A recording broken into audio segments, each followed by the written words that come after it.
challenged them to do so that our mission really started reaching the masses. We all have our personal story. Are there any health stories out there in the audience today by sound of applause? I remember when we first launched the 90-day challenge in July 2009 and said, you know what, I want to challenge myself. And we call it a challenge, not a 90-day walk through the park for a reason, everybody. So I remember deciding I'm going to go do an Olympic triathlon. That's going to be my first challenge. You guys heard last night, I was a lifeguard, I grew up surfing, I knew the swim would be fine, but I never got on a road bike in my life. I definitely wasn't a runner. But I went out there and bought a bike and bought some running shoes and trained for 90 days. And sure enough, 90 days later, after swimming a mile in the Hudson River, that's another story. Biking all over New York, running through Central Park, crossing that finish line, completing my first 90-day challenge, I understood what we had. You guys, it wasn't just about the shakes I was drinking. It wasn't just about the fact that I was getting healthier. It was the feeling of accomplishment. At the end of that 90 days, when I knew we had something magical, you guys, people in the room, if any of you really set a personal 90-day challenge, and at the end of it, when you crossed that finish line, you felt that feeling of victory, that feeling of accomplishment. Who knows what feeling I'm talking about, myself? And when you get that feeling once, you want that feeling what?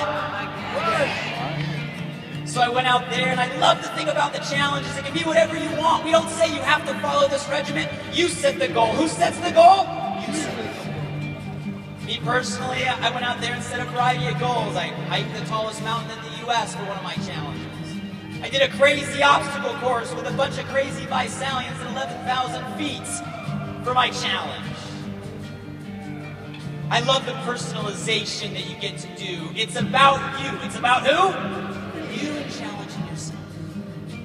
And guys, the more you get that feeling of fulfillment, the more you understand what we stand for, the more you want to help everybody on planet Earth have that exact same feeling. Who knows what I'm talking about? Started going public with my goals. Some of you guys watch the funny videos. Putting on muscle, getting my butt kicked in a jiu-jitsu tournaments. Right now working on my six-pack. Going public. Because guys, here's the bottom line. The 90-day challenge may start because you have a personal goal. You want to make your own health all it can be. But while it may start as 90 days for you, you learn that it's not about 90 days, it's about 90 days at a time. And a 90-day challenge evolves into a 90-day challenge lifestyle. And your story starts to become an inspiration to other people. Ladies and gentlemen, those feelings, the feeling of fulfillment you get on your own victories. And then when you stop and you look around and the feeling that you realize your story is inspiring others to take back their own health. You guys, those feelings, that's what's turning the challenge into a movement.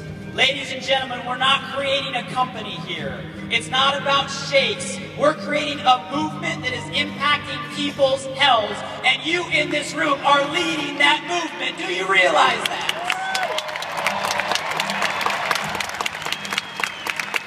Guys, I look around the room and we got a half a stadium of people.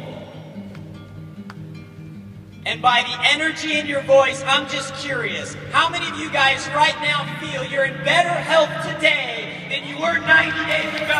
How many of you guys...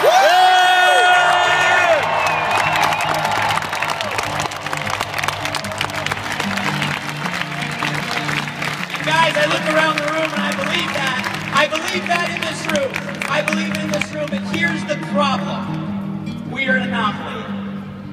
Because when you look outside the ViSalus community, the ViSalus doors, most people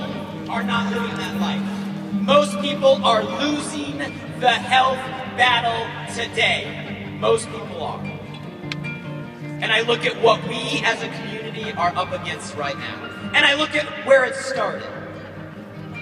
1940-something, a family decided they'll open up a little restaurant in San Bernardino and start serving burgers.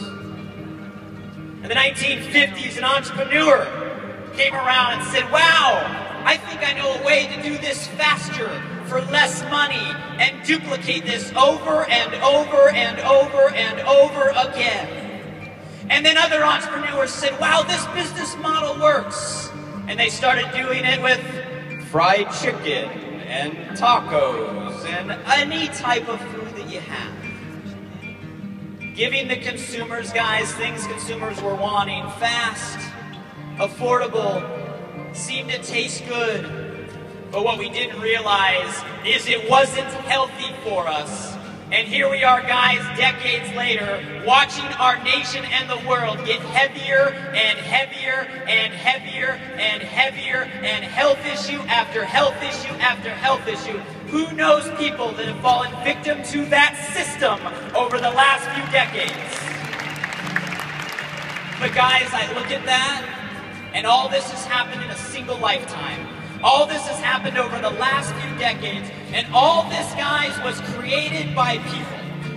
Am I too naive to think that if the problem was created by people, then the solution can be solved by people? Am I too naive to think that ViSalus can be that solution? That we in this room can be that solution to transform people's health? Ladies and gentlemen, that's what ViSalus